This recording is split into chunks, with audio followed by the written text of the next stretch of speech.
On the other side of that, so Carlton undefeated, GWS undefeated. Of the teams that have yet to win a match, who would you rather be out of West Coast, North Melbourne, or Hawthorn? There is Adelaide in that conversation as well, but I think they're a little step ahead of most of those guys. But where would you put those three? Yeah, Crows aside, it's a bit of a tough one. I think North Melbourne might be the most disappointed, especially out of this weekend, just with how they went up against the Lions.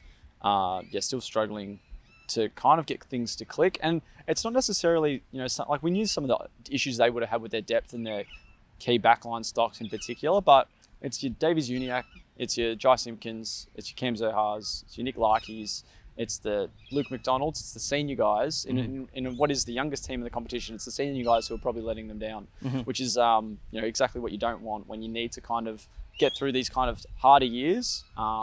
And you really want those senior guys leading by example. So it's going to be a bit difficult for them if that continues.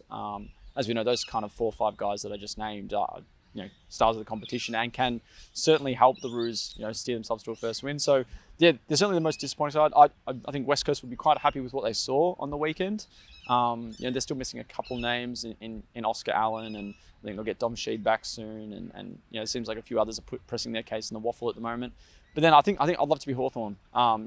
Sam Mitchell still quite frustrated as you could be with how the game kind of wrapped up. Such a slow start, and he's quite disappointed with that. But they got themselves back into the game through the likes of Blake Hardwick impressing. John Newcomb was huge.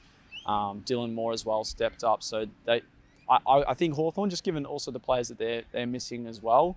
Key backline's been ripped to shreds. No Mitch Lewis, no Luke Bruce as well on the weekend. They get Will Day back in maybe another month. So it's been a bit tough for them as well on the injury front, as it has been for the Eagles as well. But I think it could be Hawthorn while winless.